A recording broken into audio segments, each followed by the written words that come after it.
Particular forge is called a rivet forge because when they built steel bridges and buildings and things like that, they riveted them together with hot rivets. So the guy heats the rivets in the forge, throw them up to the guy that needed them, just like in a cartoon. Maybe they don't do that in cartoons anymore. So it would be a 1,000.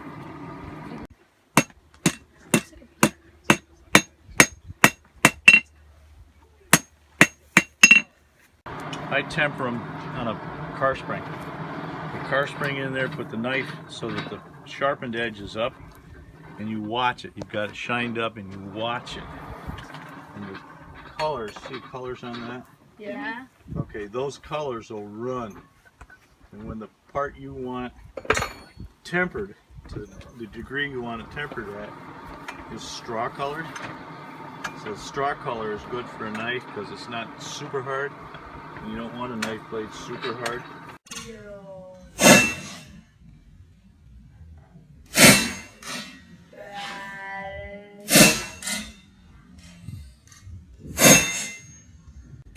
A little off center, but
I hit. So I want you to hit there, hit there.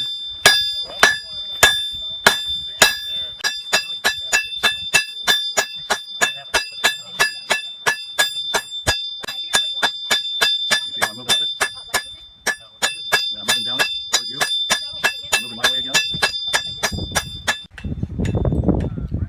A little bit windy here, cowboy camp, as the blacksmiths are still pounding away, making knives from all of the railroad spikes that the kids found on the trail, on the rail trail. Are you guys at the airport that look at you like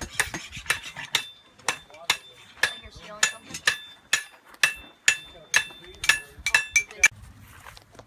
And for tonight's dinner, this is honey cornbread. You can make a Frito bowl because we're having chili, more cornbread, and brownies. Chili, 2 big vats of chili. Now, if that doesn't feed this hungry crew, I don't know what will. All right, cowboy camp is coming to a close. We are all packed up, heading out,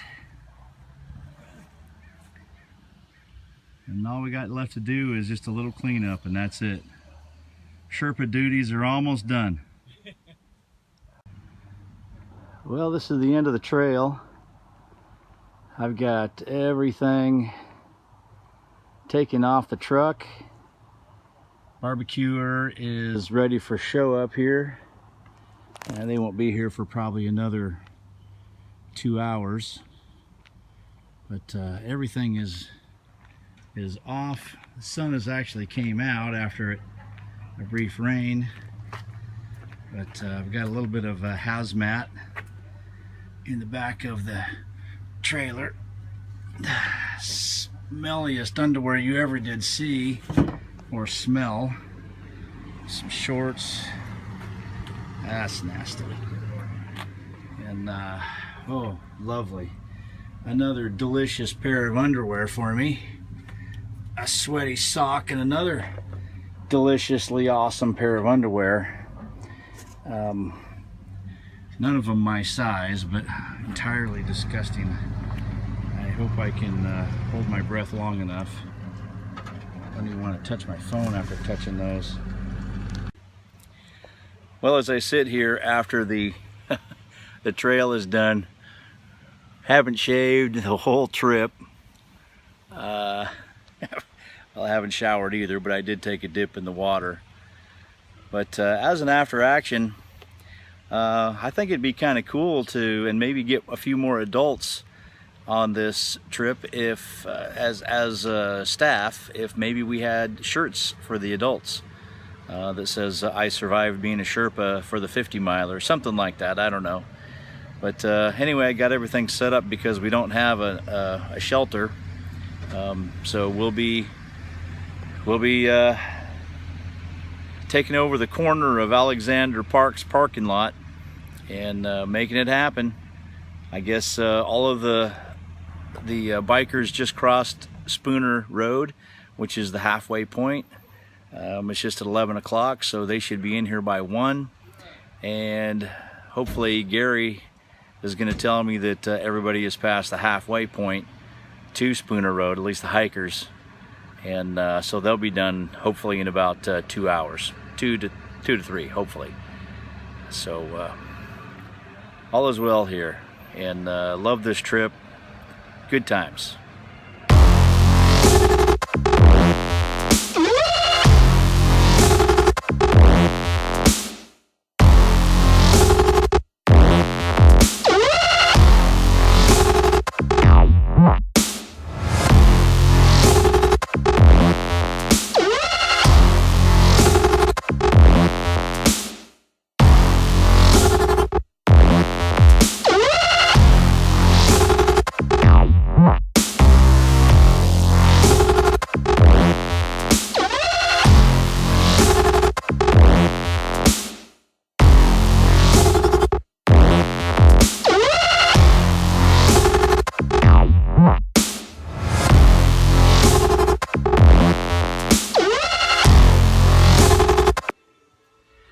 So here it is the day after, and I'm still cleaning out the trailer behind me.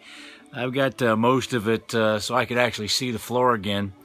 But one thing that I've noticed is after a big, huge event and the stress and all of that is come off, I just get very verklempt over almost everything, and it's just I think the emotion that you put into it is what the Scouts get out of it, and I hope that these memories for them last them a lifetime, if not for a very, very long time. I hope when they're an Eagle Scout and they say what was the favorite thing that they did on their journey, that they bring up the 50 miler, and that's really what a Scout leader really is in it for, is making those memories for the kids. And you know, and that kind of recognition is better than any kind of award that you can earn. It's touching young lives, being their mentor, being there for them when they were going through some struggle and some challenges, and seeing them make it at the very end. So now is what I call the camping afterglow, where I clean up all the things and get everything back into order, which will probably take me about a week and a half. I got to go back to work next week. Thankfully, I have today off to kind of help me recuperate and recover. But it was a great it I recommend it for anybody. It would have been cool to have a few more people, but you know, it made it nice having the folks that we did, because we got to know each other pretty well, and I got to know several of their names and met some good people and made some good friends again. So I'm glad that you came with me on this journey, and all in YouTube land, God bless and be safe. And one of the very last things that I get to do, I get to add an 18.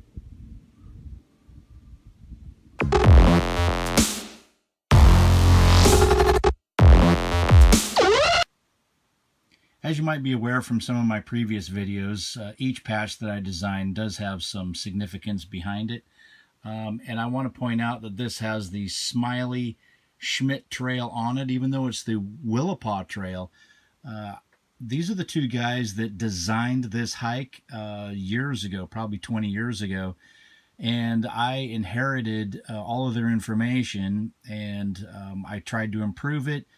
But you know, out of respect and out of honor for the two guys that are now fairly old and long in the tooth and not able to do the trek anymore, I decided that every time that I have a trek that I direct, that I would put their names on the event patch. And of course, there's the Bigfoot holding the sign of the Boy Scout sign, but also this is the third time that I have done this 50 miler. So it has 2 points of interest for me anyway, for third time and the Boy Scout sign.